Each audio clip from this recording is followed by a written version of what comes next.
আপনি দেখছেন news now আমরা জানি কোনটা खबर।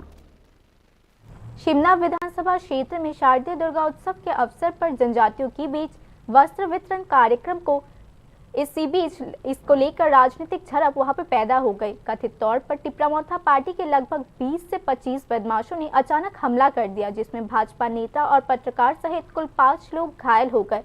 झड़प में भाजपा त्रिपुरा प्रदेश एसटी मोर्चा के उपाध्यक्ष मंगल देबबर्मा को गंभीर हालत में जीबी हॉस्पिटल में भर्ती कराया गया। शिमला में भाजपा मजबूत हो रही है, इसीलिए हम पर यह सुनियोजित हमला किया गया, मंगल देबबर्मा ने कहा। पुलिस ने घटना की जांच के लिए मामला दर्ज कर लिया है।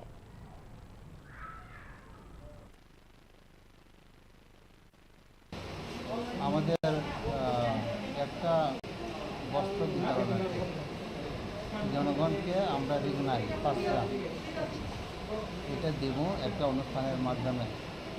ওইভাবে আমরা একটা প্রোগ্রাম করেছিলাম, কিন্তু হঠাৎ করে টিপরামোথা এইভাবে যে নির্মমভাবে আমাদের উপর হামলা করব এটা আমরা কোনোদিন ভাবতেও পারি না। আপনাদের কমিউনিটির হলের ভিতরে কি তারা প্রবেশ করেছে নাকি?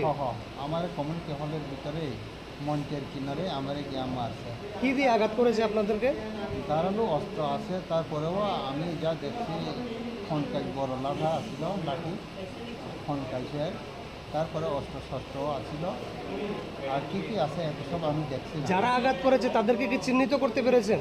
আমি চিনি, সবাই চিনি। নাম বলতে পারবেন কয়েকজনের? একজন আছে কিশোর দেববর্মা, সর্দার কিশোর কইলে অনেকে বোঝে, আচ্ছা, আর দুই মাঘে কিশোর কইলেও বোঝে অনেকে। আর প্রণব দেববর্মা আছে আর একজন, এটা শনিগড়া বাড়ি। যেমন ওরা কি করে? ওদের মূলত কাজ কি, পেশা কি? না টিপরামোথার সাপোর্টার। আচ্ছা আচ্ছা, ডাইরেক্ট টিপরামোথার সাপোর্টার।